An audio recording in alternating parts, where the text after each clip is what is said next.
बिस्मिल्लाहिर्रहमानिर्रहीम।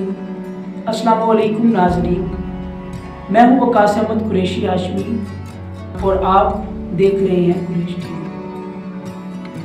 मैं आप लोगों से शेख सादी रहमतुल्लाह अलैह एक फरमान जो है वो शेयर करना चाहूँगा। उन्होंने गुलिस्तान सादी में फरमाया है, जिसका तर्जमा मैं आप लोगों के साथ शेयर करूँगा कि दो आदमी ऐसे हैं जिन्होंने फजूल में मेहनत की। एक वो जिसने जमा किया और खाया, और दूसरा वो जिसने इल्म सीखा और उस पर अमल ना किया। इल्म तुम जितना भी हासिल करोगे, जब तक तुम इस पर अमल नहीं करते तुम बेवकूफ हो। ना वो तहकीक करने वाला है और ना वो अक्लमंद, बल्कि वो जानवर है या हैवान है जिस पर चंद किताबें लाद दी।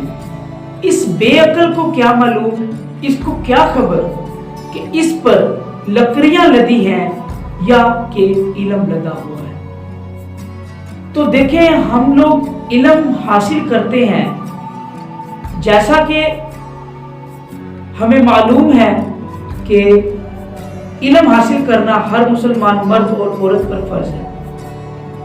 मगर अगर ऐसा इल्म जिस पर अमल ही ना किया जाए, ऐसा इल्म जो हासिल तो किया मगर हमारे किसी काम का नहीं, खा वो किसी किस्म का भी इल्म, इंसानियत का इल्म, हमदर्दी का इल्म, इन्नमल आमालु बिन्नियात का तो बेशक आमाल का दारोमदार नियतों पर है, बट हम अमाल बिल्कुल अमल से हमारे खाली हैं।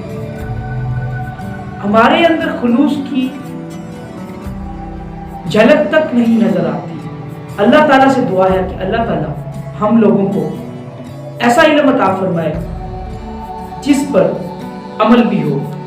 अल्लाह ताला हमें वो माल अता फरमाए जो हलाल हो।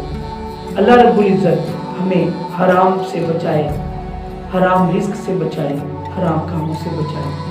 आमीन सुम्मा आमीन या रब्बुल आलमीन।